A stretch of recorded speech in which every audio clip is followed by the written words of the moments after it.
if you chimed in about 10 minutes ago, I have to refilm this. I lost connection, or I was losing connection. Anyhow, in today's video, I want to talk about dignitary protection.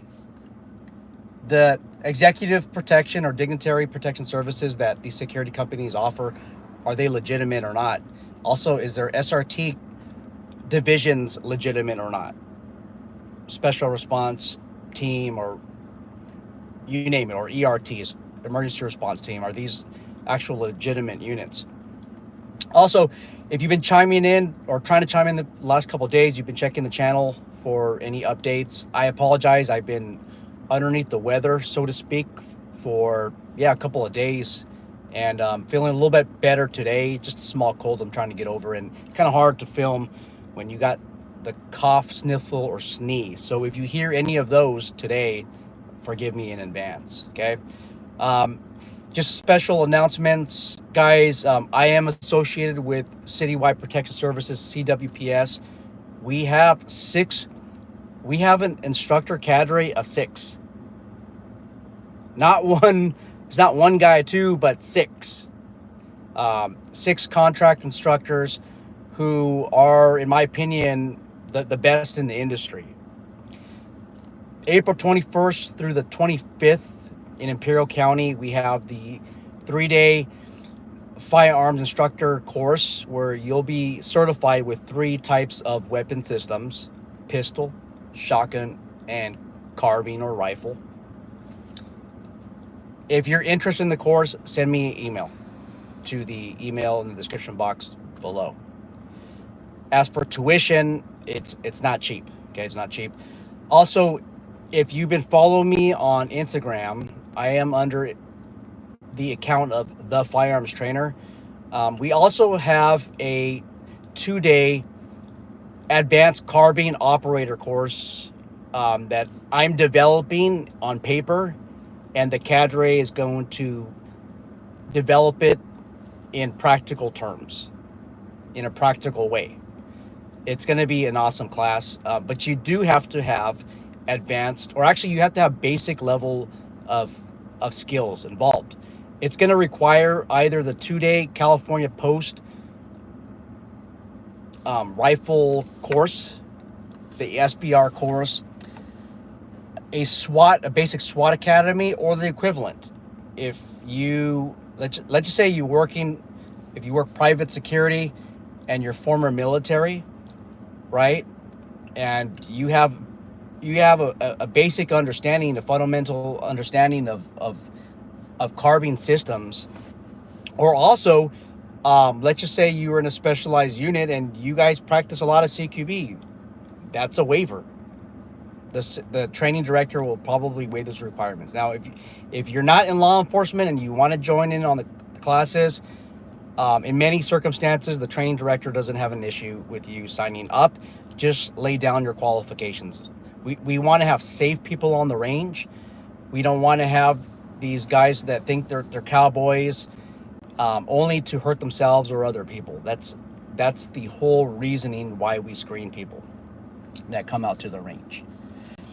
Anyhow, so lately I've been working with a vendor, some good people that have some really good military, a really good military background, and also Federal Protective Service background. I mean, you're talking about guys that have operated on the highest level possible, and that's probably an understatement, right? You're also talking about guys that, going through their certificates, they have been, some of the stuff I gotta leave out, but they've been trained by like professional race car drivers and national firearms champions. And when you're in these higher tier military units, they send you to these private trainings for a good reason. Just because training comes from a private vendor, that doesn't mean that it should be minimized. I'm just impressed on the cadre for that class, and I always take a moment to just look and just appreciate their service over the years. Anyhow, Let's talk about dignitary and executive protection. In case you clicked on the thumbnail or you're irritated that I uploaded that thumbnail that you're seeing right now, or that you saw before you clicked on the video, note that I just look for random thumbnails, and that just happened to pop up. There's a rapper called, I don't know his full name, but it ends with 6ix9ine or something like that. For some reason, I'm not going to talk about my preference in music, but I like rap. I love rap, music, hip hop. I grew up with it, but the last 5 or 7 years of hip hop has came to an evolution where it's like there's no talent anymore. But that's a topic of something else. I'm just saying I don't know this rapper, right? He's probably the best one out there, but his name ends with 6ix9ine. And then you got some pretty heavy hitters that are surrounding him. I thought it'd be a pretty interesting picture to feature. And then also, supposedly this is on Rodeo Drive. So that tells me that picture's taken on Rodeo Drive, which tells me that the security company involved is either proprietary security or contract security. If they are operating as a proprietary security firm and doing things correctly, then you can have a badge on your hip. However, if they're contract security, you cannot have a badge on your hip. It has to be on the upper left breast portion of your uniform, right? And you can go plainclothes, but if you go plainclothes, you gotta hide that badge, right? There's a certain way on how to hold it, and that's another topic of another story on where that badge is at. I'm not saying it's a violation or not. I'm just saying, like, maybe we need to talk about it a little bit more. If you belong to that security company and you want to get trained, you want to learn how to manage your own security company or manage the company that you're operating right now, reach out to me. My email is in the description box below. If you guys have any questions about anything, you can always ask. Okay, if I didn't do a video on it, I don't mind taking time to address your concerns. All right, as for dignitary protection, guys, most of these security companies are they're not offering adequate services. They're not. A lot of security companies out there, they're offering executive protection, dignitary protection. My question is, what kind of experiences do you have and what type of training do you have to back up this level of service that you're performing? Because if you don't have the proper training or the proper background, you're not offering executive protection. You're not offering dignitary security, because you're not providing any security to that dignitary. You're not providing any protection to that executive. You're just there for show, for smoke and mirrors, so to speak, because you're not effective. Have you been trained in TECC or TCCC? These courses are your tactical emergency casualty care courses. Have you been trained in that? Because there's probably a greater chance of your client having a medical emergency than there being some type of security emergency. And then sometimes when there's a medical emergency, there is also a security emergency, because you have a breakdown of the inner perimeters.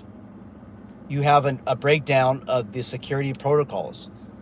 To attend to that situation, now you might have to take 2 people out of that detail to attend to that medical emergency. And are you prepared for this? Have you been trained in this? Have you taken anything that's past the basic first aid and CPR class?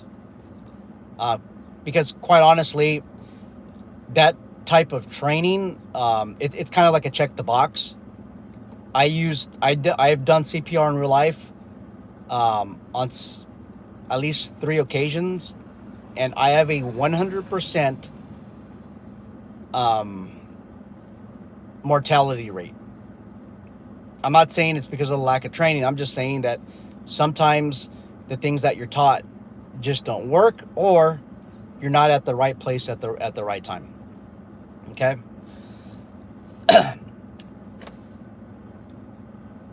As for these companies advertising executive protection, I want you to really keep in mind that if you're offering this level of service and you have no experience or training to back it up, what you're offering your client is false advertisement. In case of a litigation, and the litigation would probably occur if the protectee or the client gets injured, right? They're going to end up suing you for breach of contract, right? You didn't meet your contractual obligations, and there could possibly be fraud involved.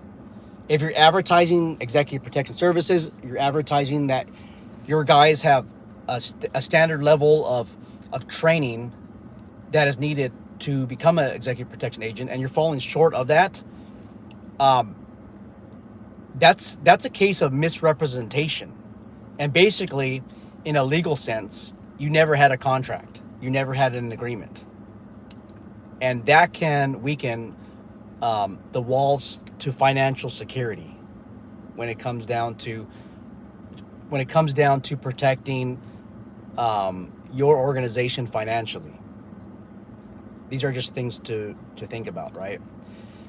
Guys, I didn't make this video to advertise any classes, but we do have, and I'll get to my point in a second here, okay? So I'm not making this video to advertise a class, but I am working on developing with a group of highly qualified individuals a 32-hour California Peace Officer and Standards Training certified course that will probably be held in Imperial County if we could come to an agreement, right?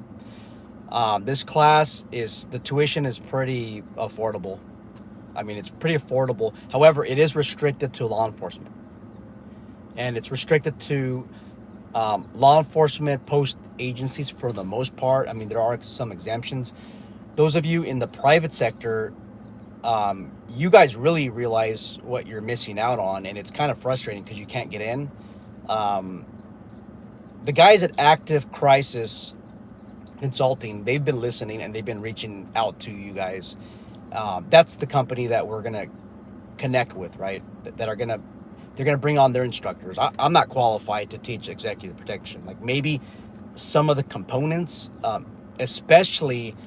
So where I'm qualified to teach executive protection is the rules of engagement in California, and the history of assassination. That's where I'm qualified, and I have real experiences teaching that, and engaging as a private security officer and law enforcement officer, engaging in the rules of engagement, so to speak, right, for over 2 decades.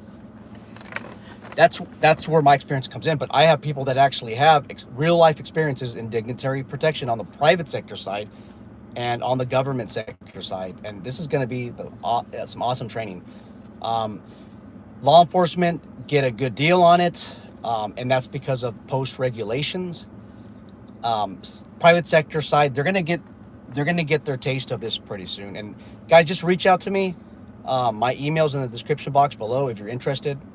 Once again, it's not a cheap course. What I mean by that, it's going to cost a significant amount of money, but you're getting a lot of value for that class, right? It's going to be pressure tested in law enforcement.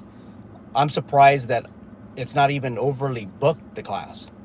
I actually have more inquiries in security, and that goes to my point of, I'm not here to really advertise the class.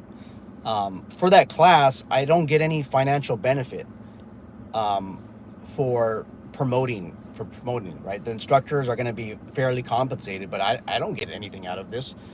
And also on my channel, there's only like less than 10%, maybe 1% of law enforcement that are eligible that even watch this channel. It's mostly private security. So anyhow, going back to dignitary protection, do you know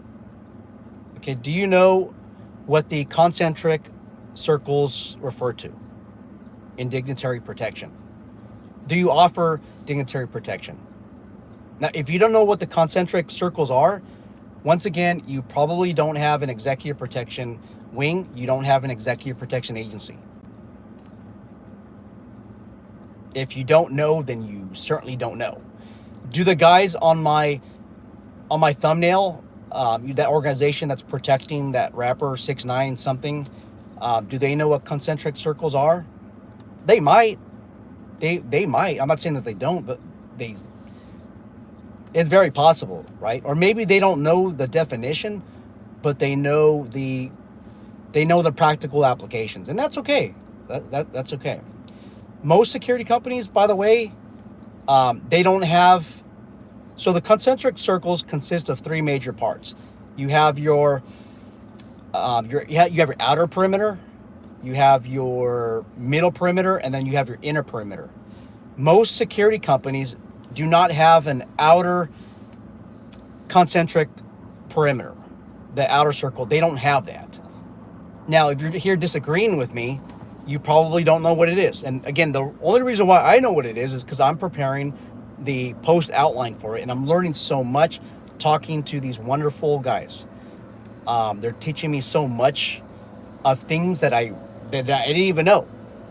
Right? I know the hard skills of special weapons and tactics, SWAT level operations. I understand that, but this is something that's totally new to me. Um, it is totally new to me. Dignitary protection, and I'm getting really excited, and hopefully you guys get excited too talking about this stuff. Okay, so your outer perimeter, that refers to, it basically reverts to like your advanced agents, your agents conducting surveillance, and this can also be like social media reviews, right? You're looking at social media, you're seeing if there's any hostility in the area, and that is 100% part of the outer perimeter. We're not talking about like an outer perimeter fence. We're talking about counter surveillance activity, talking about scouring social media. That is what it refers to, guys. And most security companies, they're involved in the inner perimeter of the concentric circle. You have your middle grounds as well. That's kind of like your, that can be your physical barriers. That can be your surveillance cameras, your security systems. Or even your drones. I make an argument that it could be your drones. Most security companies don't even have drones. And if they have a drone, it's not a workable drone, or they don't have the proper licensing for that. I think it's like a FA 107 license. Again, I don't know much about drones, but there's a certain license that comes with it. And most security companies don't even know what the legalities are. And I cover that in my book. And I'm not trying to sell my book, but I did cover that in the last chapter. I cover drones and the legal use of them. My book called The Private Patrol Operator, the 3rd edition, and it actually has a drone on it. You can find it on Amazon. Okay. Most security companies don't have the middle concentric circles, and they don't have the outer concentric circles. They have the inner, which is your close protection agents, the guys that are right there, right? That's your diamond formations and your specific formations that you'll learn in your Dignitary security training course, or maybe you have already experienced. Are those guys in that photo that I used as a thumbnail, are they using some type of formation? Yes. Does it look organized? Again, I'm not the one qualified to make that critique, but it does look rather interesting, right? Anyhow, if you offer dignitary protective services, what are your qualifications? What have you done? There's a lot of people that have worked your perimeter of a perimeter and a perimeter of security. Like maybe you protected Justin Timberlake, right? And then you were perimeter of a perimeter of a perimeter. You were all the way at the end of the straight with the cones, right? Or manning a barricaded position. Maybe that was you. You want to know, like, my experience? Because I'll tell you, I protected Donald J. Trump a couple of years ago. Maybe, was it like 5 or 6 years ago when he came to our jurisdiction? Now, I want you to be very careful on a statement that I just made. Yes, technically I guarded or protected Donald Trump But the truth of the matter is, number one, he has Secret Service. The other layer of security is he has federal agents from numerous branches protecting him. The other truth of the matter is I was a perimeter of a perimeter of a perimeter. And I manned a perimeter position where nobody can pass through, right? I was no closer. Well, we'll put it this way. I was 1 foot closer than the spectator that was standing in front of me to Donald J. Trump, right? I want to say I was within maybe 40 feet from him, maybe 35 feet from him. And his motorcade was driving pretty fast. It was kind of tricky to spot who he is, or I'm sorry, what vehicle he was in, because they're similar like vehicles, but he passed right by me, right? And I can't even tell you like clearly how he looked like because I was ordered to look straight ahead, right? But there's always that, human nature part of things that, it kind of makes you want to turn your head a little bit, right? But that's my extent of protecting a U.S. president. And what my point of the matter is, somebody out there is going to blow up their expertise, their resume. They're going to put on there protected Donald Trump. If it's during the Secret Service years, like, first off, you're probably lying. Because you probably don't have that much of a relevance to protecting him than other people. And second, he's protected by Secret Service. Your security company that you're attached to, they probably have no associations with the Secret Service. Okay? And you're probably hired to protect somebody else, and Donald Trump just happened to be there. That's the truth, guys. A lot of these security companies that are offering dignitary protection, their extent of protection is basically, or experience, is crowd control, where you have like 200 security guards providing crowd control duties. Like they call that executive protection, and that's not the truth. That is not the truth.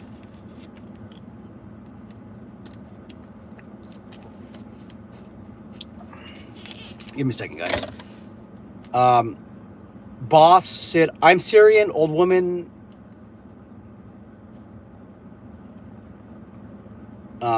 You want U.S. citizenship with me, please? I'm poor. I want to cancel. My father died in plane crash in New York. Oh, I'm so sorry. Yeah, definitely. I will send you some money. Yeah, you know what? I'll send you some money. I feel so bad for you. Sorry, your father died in a plane crash in New York in 2001. He was probably a terrorist, but that's a topic of another story. But yeah, I'll definitely send you some money. I'm not dumb at all. All right, JP says Triple Canopy in San Diego runs drones. Oh, okay. Yes. Yes, there's some security companies out there, and I did a survey. I mean, it's like less than 10%. They do have drones. If you're a security company and you don't know the legalities of drones, like whether it's permissible, can private patrol operators fly drones? Okay? Or do you need an alarm company license for that? Because what you basically have is you have a robot or a machine that detects nuances, right? It detects hazards, and then it alerts the operator. I mean, if you have something like that, like some type of system like that, in most cases, you need an alarm. You need an ACO license, alarm company operator license, unless you fall under one of those exemptions. And I've discussed what those exemptions are. Hey, what's up, Randy? Randy from CWPS. Randy is our senior instructor for Citywide Protection Services. He is the training director. No student is able to attend any of the classes unless they get the approval through Randy. But anyhow, if you guys are interested in the classes, once again, check out my email in the description box below. Also, if you are in law enforcement and you're interested in attending the 32-hour Dignitary Security course, please, and I ask, please send me an email as well. So Randy says Citywide Protection Services runs drones for public safety reasons, as well as for private PI investigations. So he probably falls under some type of exclusion, right? And guys, once again, I talked about it. The exclusions in the private patrol operator, not the second edition, the third edition. If you fall under an exclusion, then you can operate. If not, you're operating illegally, and I'll call you out.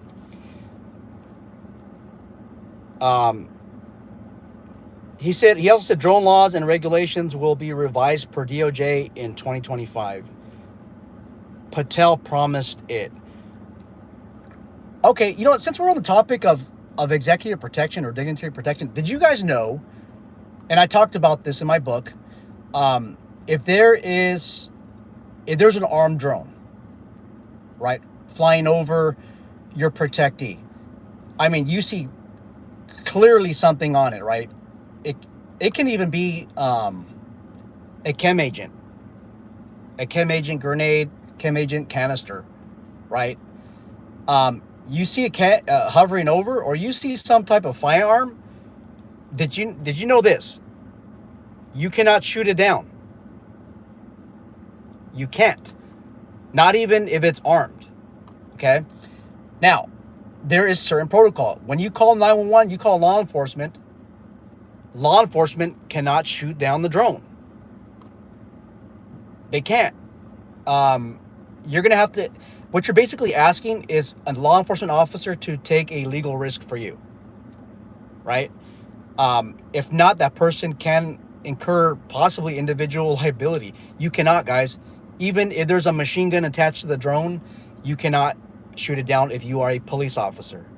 What you have to do is notify Department of Homeland Security.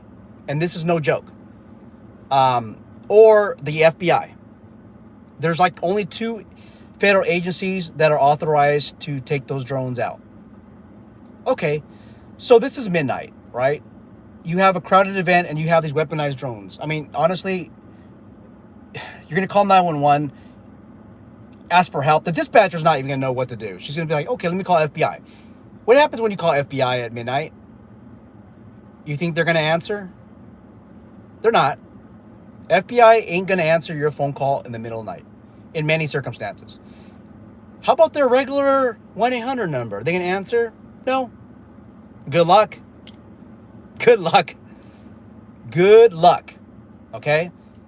Now, if you are like in the city of Anaheim, San Diego, it might be a little bit different. You might have a TFO, a task force officer, that's cross-deputized on the federal level with Department of Homeland Security.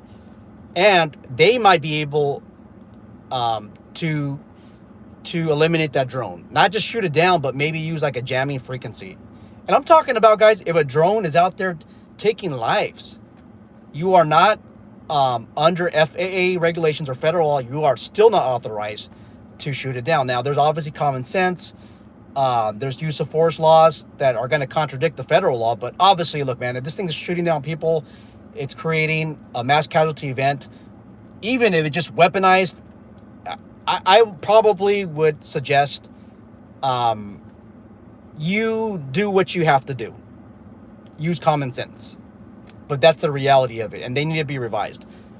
Randy says, as per Edition 3, we fall under the exclusion as part of San Diego partnership with the municipality. Oh, okay. I got you. Yeah, so if you're contracted with a city to supplement law enforcement services, there's obviously some possible exclusions there, right? So that's really what I have, guys. Left a lot of these dignitary protection companies, they're not even dignitary protection companies. Like Randy tells me, for canines, a lot of these security companies, they all they have is a pet. They have a pet German Shepherd. They call it a GSD, German Shepherd dog, because it sounds neat. It sounds tactical, but all they have is a pet. The Rottweilers in there, the German Shepherds, with all this tactical leash and a vest on it, it's a pet. They're not, most of the time they're not even trained. Ask for the certs. JP says, I think PD could shoot it down under exigent circumstances. That's not correct. Well, put it this way: under state law, under 835A of the California Penal Code, a peace officer can use a reasonable amount of force, and I would agree in that sense that they can. But on another level, they're violating federal law, right? So if an overzealous prosecutor, a United States attorney, wants to prosecute a law enforcement officer for that, they can. And sometimes when you violate a federal law, you create liability, right? So you might be excluded under one law, but the federal law is going to screw you. JP, there's no exclusion under federal law for PD shooting down drones, but they are authorized. Again, it's kind of a gray area, maybe not under 835A of the California Penal Code. And every state has their own has their own laws. I'm in California. There might be a law in Arizona or Florida or Texas that gives you other allowances. And also with a drone, the question is, do you know how to shoot it down? You use birdshot. Do you use the Skynet anti-drone shell that is chambered in a shotgun? Do you use that? Will that work? It might. I mean, I've seen videos of it working. I've seen videos of birdshot working, but have you actually practiced? I don't know of any law enforcement agency that has practiced this. And actually, you know what? I'm calling out Citywide Protection Services, the Post Division. I think that we need to pressure test that. I think we should be the first organization out there to pressure test this. To pressure test whether birdshot works, to pressure test in other types of environments whether the Skynet drone defense actually works. So that's a challenge I have to Citywide. Let's be the first. So maybe we could do a video on that. Actually, we might have to put that on the Instagram because you know how YouTube works. All right, guys, that's all I got. Take care, and please note that almost all these companies out there offering Dignitary or Executive Protection Services are not offering that. They're just offering oversized security guards, huge men to provide protection services, and they probably don't have any training. If you're a company that offers EP training, let us know what kind of training do you have. Nobody's going to reach out to me. Nobody.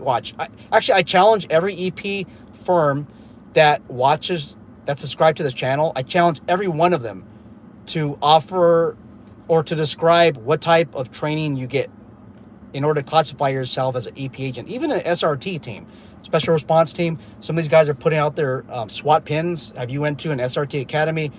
SWAT pin? Do you have training within the U.S. Special Forces? Do you have training in the military? Have you been trained with guys that know what they're doing? Okay, if you're trained by a member of the SWAT team in the private sector side for SRT activity, then I would, we'll slap that pin on you, that SRT pin. All right, guys, that's all I got. Take care. Looking forward to the dialogue.